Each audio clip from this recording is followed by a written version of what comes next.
Just like a storm checks the strength of a ship, disputes check the resilience of your business. So, are your startups actually ready to face these disputes? Hi, and welcome back, everyone.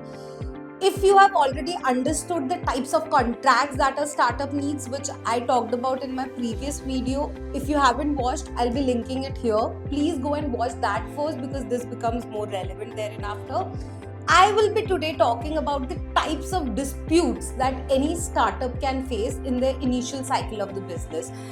We'll be discussing how these disputes can arise, how to steer them, and how to settle them if at all it arises in your business.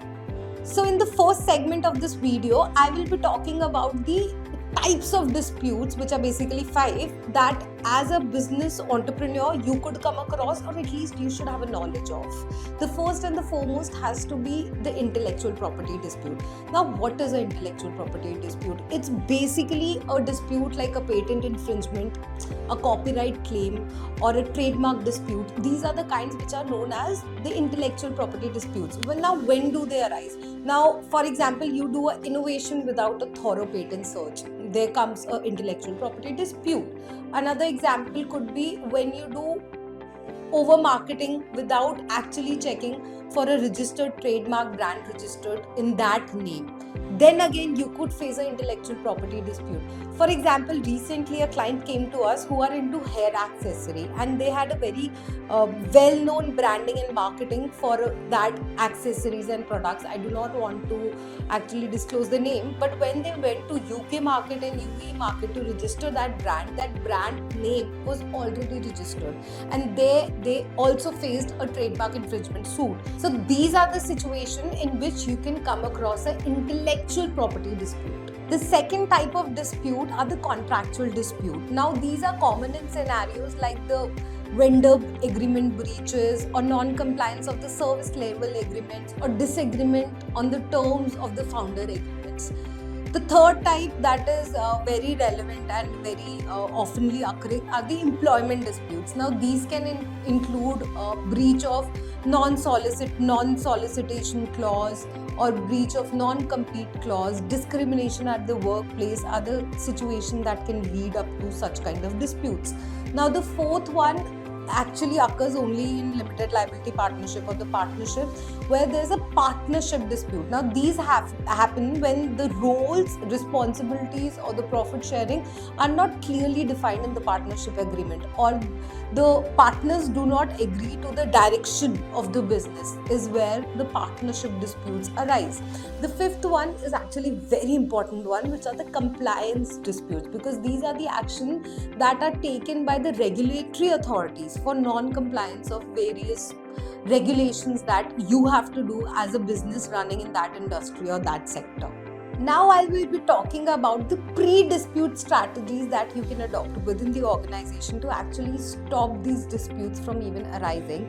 And the first thing I have to say for this will be forewarned is forearmed. So now, by setting up a strong legal framework and having complete communication protocols within the organization, you can actually prevent a lot of these disputes from even arising. So tell you about a couple of strategies that you can adopt. The first has to be the robust contract drafting. Now, be very careful that every agreement that you enter into as a business owner should have clear and precise terms using simple English, that there is no scope of any interpretation of a complex language, because plain language defining all the terms will make you go long way without any disputes. The second has to be the regular compliance audits. Now, there's a thing called legal compliance audit, so make sure you get that done every quarter or at least biannually, because there's a lot of updation and change in the regulatory requirement of your business or your industry. So make sure that you are updated about the same. The third one has to be a conflict of interest policies. Now, make sure that you have specific policies in place that actually avoid the conflict of interest within the organization, within the level of the employment, the hierarchy. So make sure that you have these policies implanted beforehand, so there is no there's no reason for a dispute. Now the fourth one has to be the training and the awareness programs. You need to make sure that you train your employees regularly and timely, A, to handle such disputes, B, that they should know that what is the first step that they have to take in case of such disputes, and also so that they clearly know that what are their rights, obligation, visions with respect to your business. So there is vision alignment with them. As a business owner, our mindset is to avoid disputes, and we need to understand that not all disputes need to end in a courtroom, because there are several parts to resolution of a dispute. Each have its own merits, own setbacks, own drawbacks. So let me take you through a couple of them. The first one has to be negotiations, because there's no dispute as big which cannot be resolved as friends sitting across the table. However, the approach is negotiation is little informal, and this is often the first method that parties want to or desire to adopt. The second is mediation, where a third party is involved. In negotiation, no third party is involved. In mediation, there's a third party is involved, but the decision of the mediator is not a binding one. Parties can still go ahead and do whatever they want. So this is again a little informal, which can be used for little uncomplexed disputes where the parties want to preserve their relationships. The third one is arbitration. Now, arbitration is a little formal process where a third party arbitrator is involved, but the decision of the arbitrator is final and binding like a court order. So this is ideal for the disputes where the parties don't want to take it to court, don't want to make it public, but want a final order, final judgment over the dispute. And the fourth, which has to guys be the last resort, is the litigation, where you take everything to the court. It's a formal process, everything becomes public and can actually affect a startup reputation. At the end of the day, being a business owner in India is not easy. So if you are a business entrepreneur who has faced a dispute resolution, I would love to know from you guys, how was the experience? How did you tackle it? If you have any such strategies from your experience, which I did not speak about, I would love to hear it from you. That what was the method you adopted and how you resolved it, or if you're still facing it. Let's just learn from each other, guys. Just put your stories in the comment box of how you have faced the dispute resolution, and I would love to read about them.